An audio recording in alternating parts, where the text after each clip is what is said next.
Why do you think they killed him? You think they killed him because he killed his people? Hell no. They killed him because, listen to me real good. You touched my nerve with that question. Did you know that in Libya, nobody's homeless?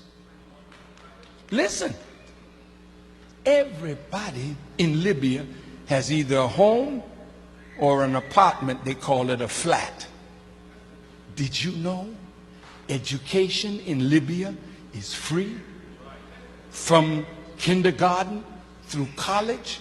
And did you know that if a Libyan wanted to come to America to be educated, the government in Libya paid for their education? Did you know that?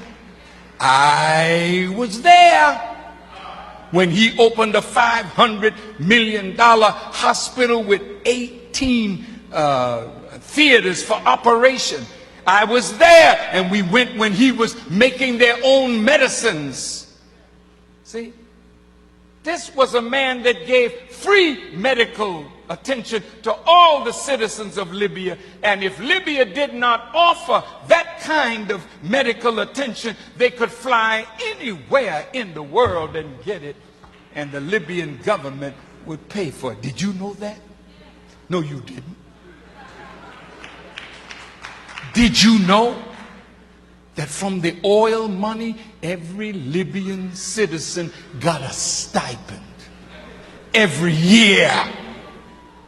And did you know that that man had no debt? Everything in his country was paid for. See? Now, when you got a man that did that for an African nation and was trying to do that for all Africa, how do you think Europe felt about that? Well, I was with Muammar Gaddafi when Gaddafi insert in 1999 advanced coming out of the OAU to the African Union with a vision of the United States of Africa. Muammar Gaddafi spent, listen to me, billions of dollars to create the African Union. Did you know that Gaddafi gave $300 million and the other African nations gave $100 million to put up a satellite so that we who call Africa don't have to go through Europe to get to Africa?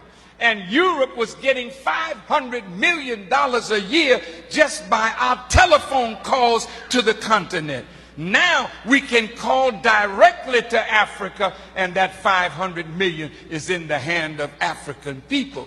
Did you know that Muammar Gaddafi was setting up an African development bank with $70 billion in the African Development Bank from Libyan oil money? That we would not have to borrow money from the IMF and the World Bank at these exorbitant rates. Zero interest under Islamic non-usury teachings. I just left St. Kitts, and in the island of St. Kitts, he was going to set up a Caribbean development bank. He told the prime minister there, and he was going to put $1 billion in that bank for Caribbean development. Why do